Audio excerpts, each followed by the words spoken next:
welcome back. It is continuing to be a Freaky Friday edition of Liquid Lunch on Newsmax TV. I'm John Tobacco. My co-host and managing editor Frank Morano joins me again as we fill in this bonus second hour today for Howie Carr. And we want to welcome all those audiences. I want to thank Brett Winterbull, the man who precedes us every day, for coming on and giving us some of his great insights from the left coast. And hopefully very soon we'll have Brett right here in studio with us to have a little question tequila, which Frank and I are doing. And when it's Friday in Manhattan and it's hot outside, there's only one thing to do. Kick it back, kick it into high gear, and finish strong, baby. And that's what we're about to do.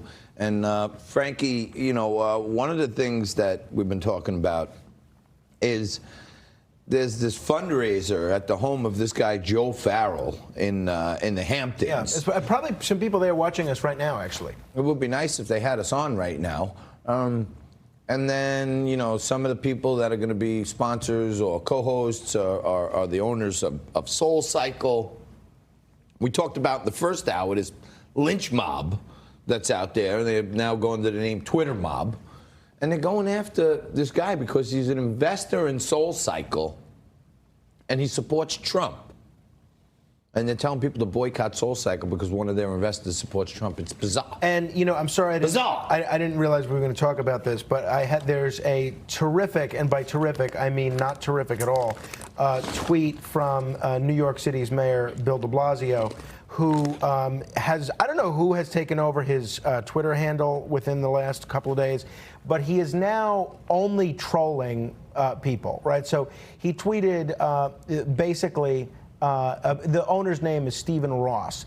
And so now we all know about his working out at the gym all the time in Park Slope, Brooklyn, which is he has to take an SUV, a chauffeured SUV from the upper Manhattan to Park Slope, Brooklyn, rather than just get a treadmill or go to the gym up the block, whatever. So he tweeted the following: imagine the feeling of a workout that doesn't also fund racism, xenophobia, and the ultra-rich. Now open your eyes. I present to you the YMCA. Big fan. That's what he wrote. Now, this is so everyone that goes to Soul Cycle is mega rich? Yes. Because I know a lot of regular working class people who pay their membership fee and go there to be in shape. They don't go there because one of their investors supports Trump. Now, look, I get what Bill de Blasio is trying to do. He's nowhere in the polls. Nobody is taking his presidential candidacy seriously.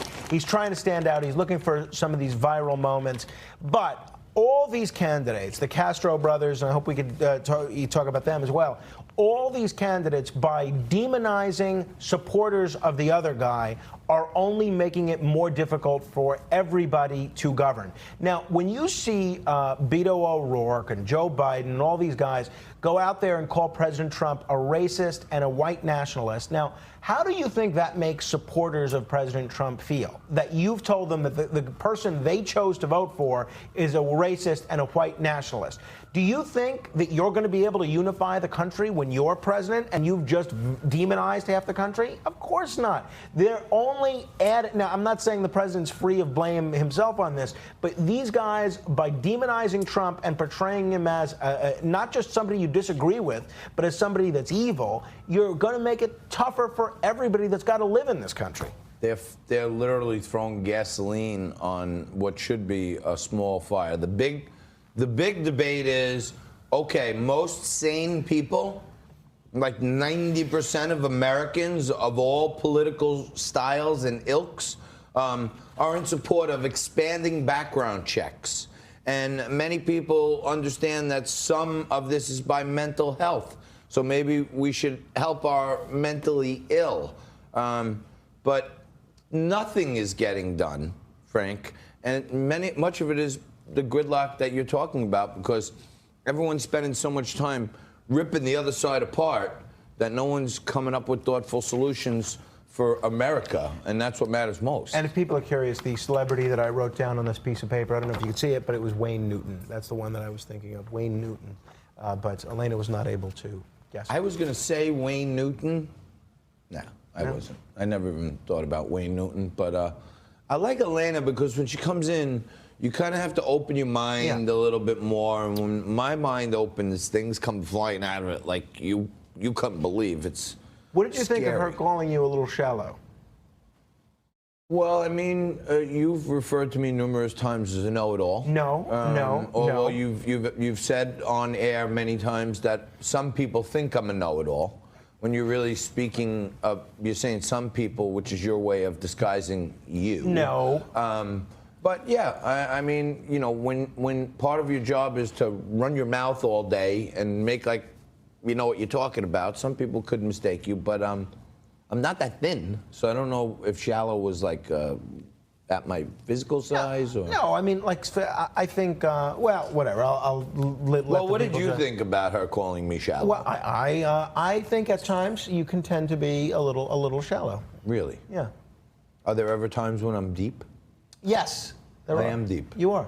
When? You know, in private. I don't want to let everybody in on this is going to be a private moments. convo. But Well, you're you know what? capable of very profound wisdom from time to time. Yeah. I want to before we. I'm serious.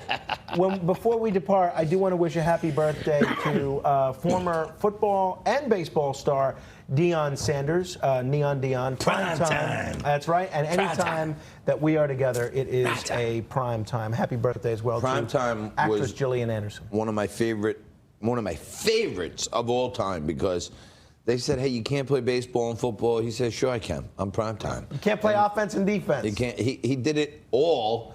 And you know what, Deion, he built his brand.